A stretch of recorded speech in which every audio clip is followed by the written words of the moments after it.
heard me correct. A couple of cats, prominent cats that do this for a living in media, in particular on the Puppet Factory, are reporting that they're thinking that the Browns are leaning towards drafting Mitchell Trubisky, the quarterback out of North Carolina, who just started one season. Oh, yeah, the same quarterback that couldn't beat out Marquise Williams to start for North Carolina just the year before. The same Marquise Williams who started, okay, was better than Mitch Trubisky, evidently, to start for the North Carolina Tar Heels, who wasn't even drafted.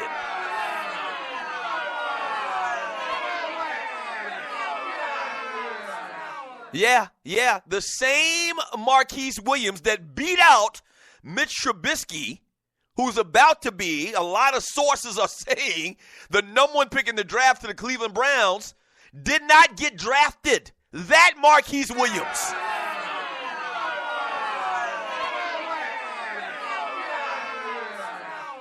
Yeah, I don't know, man, and, it may not happen. A lot of these things change, and this might just be hearsay, and it might be some BS, it might be a smokescreen or whatever, man. But the problem I got with this more so than if it happens or not is the fact that this is even a conversation. Like, why? How can it even be a conversation that a guy who started 13 games could not beat out the quarterback the year before, who was not drafted in the NFL draft?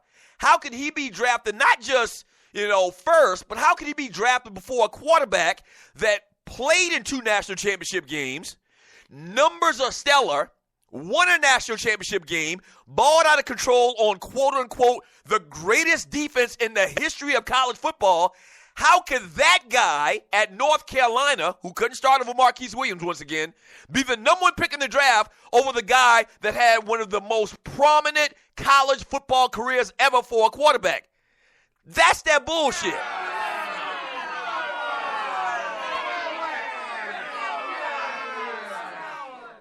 That's that bullshit. I don't know, man. And you know what? I said this a couple of days ago, and you're listening to the Doug Stewart Show. I said this a couple of days ago when it really started to hit home that this might happen. And once again, it may not happen. This is what we do around here. We talk about what might happen in sports and all of that. We have fun with it. Barbershop sports talk. So it might not happen. So all of this might be moot. But I said this a couple of days ago, man.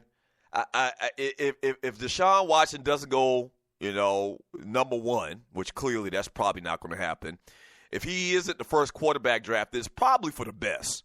It's probably for the best that this cat plays with a more established team if he were to get drafted in the middle to the late round as opposed to going to the Cleveland Browns.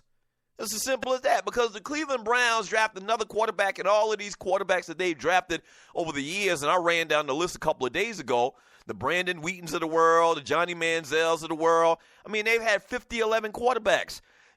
I would be concerned if I was a quarterback coming out of college and I was drafted by the Cleveland Browns, because the Cleveland Browns don't know what the fuck they're doing.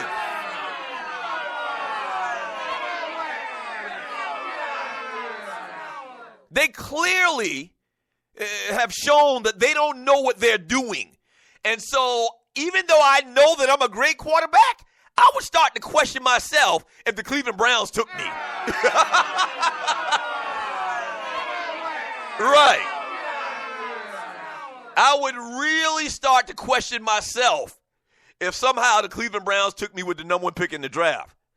It's unbelievable, man. I say it all the time. I absolutely love the NFL draft, man. It's drama.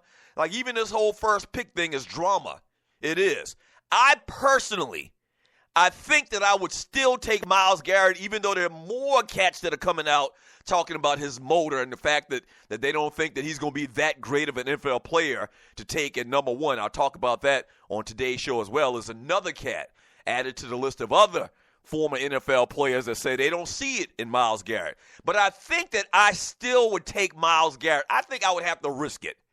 Just too big, too fast, too strong, too much upside, okay? I think that I still would do it, all right, despite all of the negative commentary that you hear out there about the guy. I think that I still would do it. It does give me pause when you review what this guy has done in the last couple of years at Texas A&M and how, his stats just, shoot off the page when you're talking about smaller size programs as compared to Power 5 conference teams. It does give me a little bit of pause, but I think you just have to do it. You just got to roll the dice and hope that everything works out. You got to hope that the guy turns out to be Bruce Smith or Reggie White or somebody like that, or Julius Peppers, probably a better comparison, than Courtney Brown, or somebody like that. You just got to hope. You just got to you got to draft the guy, I think. And we'll talk about the first pick in the draft here in a second in the Cleveland Browns. But this type of stuff really baffles me, man. I mean, it really baffles me, man, and you kind of know where it's going, but you don't really want to think that. I really don't want to think that race has something to do with this because black quarterbacks have been taken high in the draft, number one in the draft. Cam Newton, the number one pick in the draft. Michael Vick, the number one pick in the draft. But it's almost like there's still a hint in the back of the mind of the people making the decisions that our quarterback needs to look like Mitch Trubisky.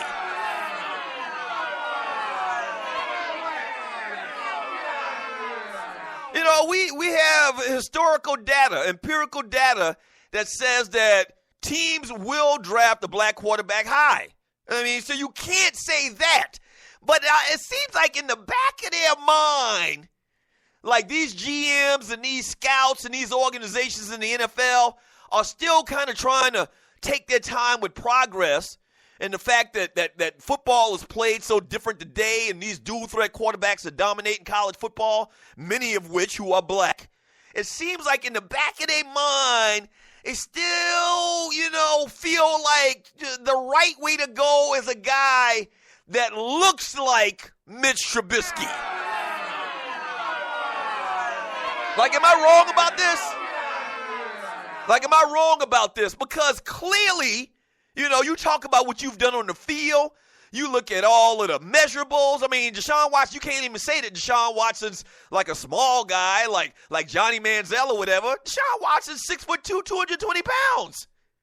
You can't even use that as an excuse. You can't even say, well, he played at North Dakota State like Carson Wentz. He didn't play against good competition, so that's why we're not going to take him to number one. The man played at Clemson. In the ACC, a Power 5 conference. Well, you can't say that he didn't do anything against top-tier competition. The man beat the hell out of Alabama in the national championship game.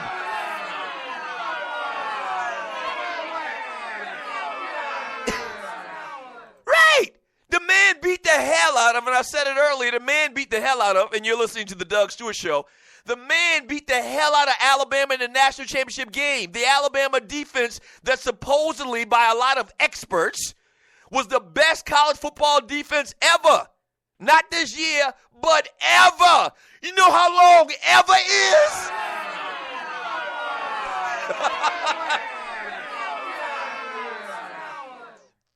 Ever is a long time. Okay? Ever is a long, long time. All right?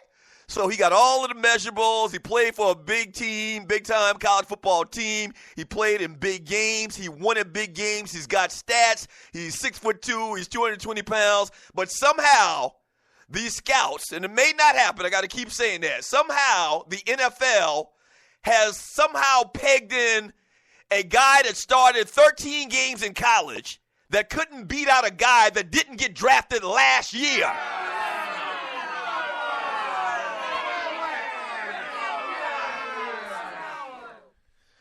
Lord have mercy.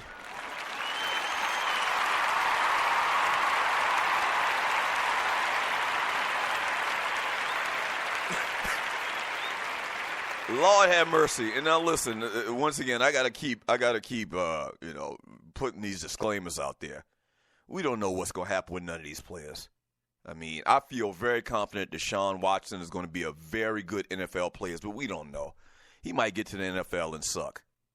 We don't know if Mr. Trubisky actually, he didn't need to play 13 games. He didn't need to beat Marquise Williams. Maybe Mr. Trubisky comes to the NFL and ends up being the greatest quarterback in the history of the league. Maybe that might happen. But based on what y'all keep telling us about handling your business, and about having a resume, and about doing all the right things. Deshaun Watson's never been in trouble off the field. Never.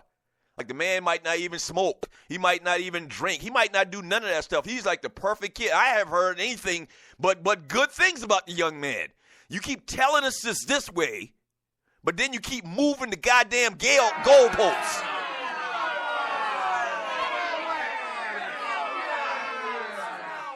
Today is this way. Today is you need to play good. You need to play at a big school. You need to be this size. You need to put up these numbers. And then the next day you move the goalpost and you draft Mitch Trubisky at number 1.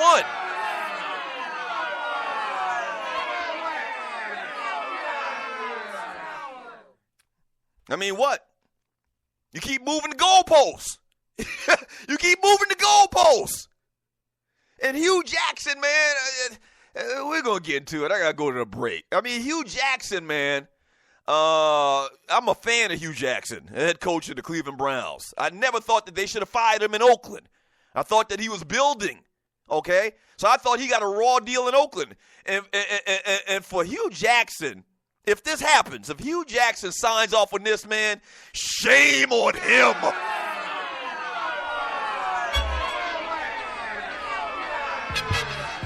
Shame, shame, shame, shame, shame.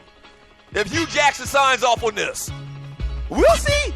It's going to happen tonight. NFL draft tonight.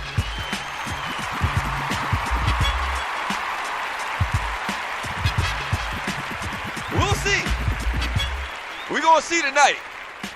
This is why I love the NFL draft, because of drama and because of tomfoolery. Okay? Crazy shenanigans. You watch teams do stupid-ass things. You watch teams do great things. This is why I love the NFL draft. Hey, when we get back, man, we'll quickly talk about last night's action in the NBA. We'll get to that. And then we'll start breaking down this top 10 in the NFL draft tonight. These teams have got the top 10 picks, as well as a couple of other little choice picks outside of the top 10. We're going to get you ready for the draft tonight. What are your thoughts, man, about your team? What are your thoughts about Mitch Trubisky? What are your thoughts about the Cleveland Browns? Back in 3 minutes.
Hit you with these flows like bowls and no semis. I see 300 charges, challenging no Emmys.